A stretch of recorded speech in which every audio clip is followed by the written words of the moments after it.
What's up, everybody? Welcome to GameFreak, and this video is supposed to be posted last night, but this microphone took a shit. Something's wrong with the wires. It's pretty much there for decoration right now. I'm getting a new one, so I just like the purple glowing light. So anyway, let's get into this. This video is about, it's a grievance to a certain reviewing website and suggestion to a company that I love. So let's start with the grievance. And it's about this. This is the RG35XX from Evercade. The grievance isn't about this. It's about the company that, or website that reviewed it. It's a website that I actually like. But I thought they were really nitpicky about this shit. It kind of annoyed me, and I get annoyed really easy. And this I thought was just some petty shit. It's the retro dodo. And I read a lot of the reviews on there, and granted, you're not gonna agree with them all the time or anything, and it's not even about that. I understand. I haven't agreed with a lot of their stuff, but I still like the site. However, what they said about this, for some reason, it just got under my skin. So let me show you and read you what they said about it. Once I took it out of the box, I was immediately surprised at how big this is, especially when you consider that it's trying to compete with mini devices. This isn't mini at all. If anything, it's not too far off the popular RG35XV, which is in my eyes a normal sized handheld. The size of the Mayu Mini is what makes it magical. Unfortunately, Evercade hasn't even come close to creating a magically small device, which misses the whole point in competing. Half of the face is taken up by the large 3.5-inch glass screen. When you turn on the device, you will be greeted with a low-quality operating system. Unfortunately, because of the lack of Wi-Fi, there's no easy way to change this, and you're kind of stuck unless you don't mind scouting the web for new OS and learning how to install it manually. There is some light bleeding in the corners of the device, which is sometimes noticeable in menus. In games, it almost disappears. Evercade have created a very mediocre handheld here, and they know it. So much so, they priced it at $55, so that reviewers like myself can give them some leeway. Alright, so that was pretty fucking ridiculous, if you ask me. Number one, let's start out here. I got this on the website right now. The first thing they talk about is the size of the screen. Okay, and how big it is. This is how big it is. It's fucking tiny. Yeah, it's bigger than that Mayu Mini, but it's still tiny. This is a mini. If 3.5 inches is big, I'm a fucking porn star. That's all I can say about that. 3.5 inches. Give me a fucking break. The other thing they talk about is, let's see, some bleeding, some light bleeding that you see sometimes in the menu, but not the games. Who gives a shit if it's not in the game? If you can't notice it in the game, you're playing the game, not the menu. Then they bitch about how, how you're greeted with a low quality operating system. And they go on to kind of bitch about the menu screen. Again, who cares? I didn't pay for the menu. I paid for the gameplay and how it plays, and it plays fantastic.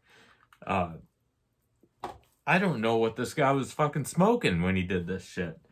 And then he says that they priced it at $55 because reviewers like him will give him some leeway because of that. Maybe they priced it at $55 as a selling point. Maybe they wanted to get more sales, you know?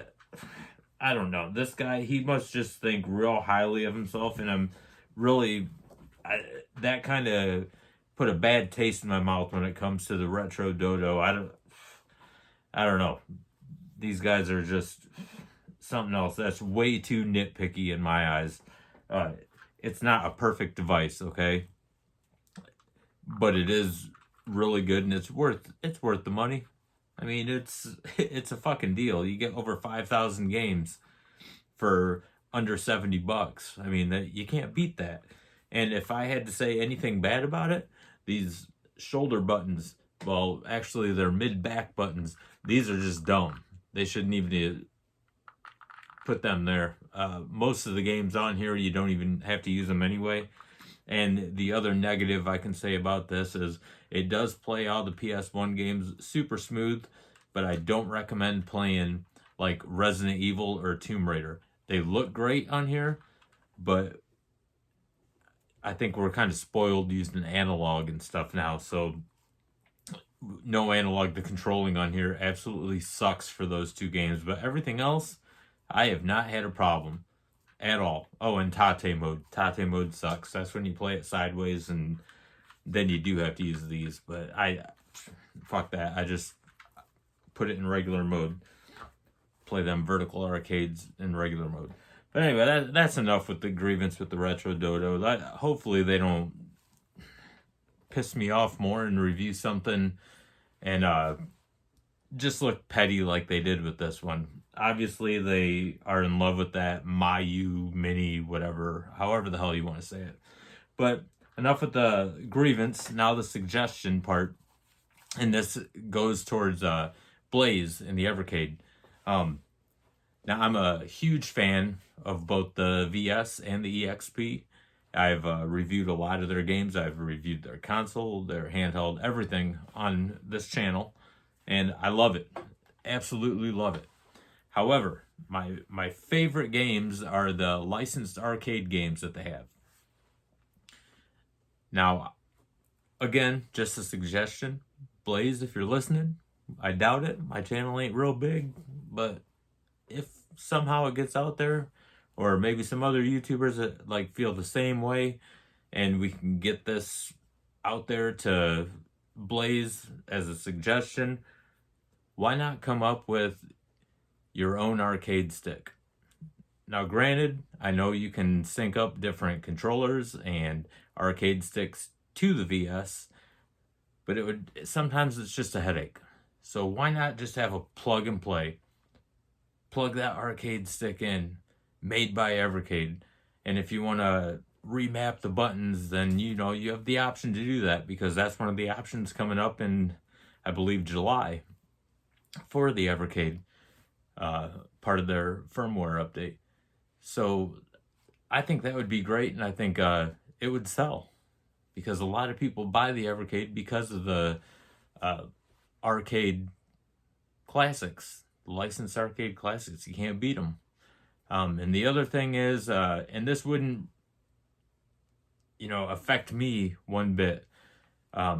It's about that Team 17, the Amiga collection. I'm not real familiar with the Amiga collection, but I did watch some videos, and it looks like it has some of those games that you point click to move your player, something that you would need a mouse for.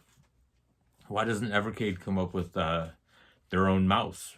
I don't know if you can take a PC mouse and sync it up. I've never tried, and I really wouldn't care anyway, because I think there's a game like that on the Codemasters collection, I believe, where it's a point and click, and I couldn't stand it. I just thought it was dumb. It wasn't for me.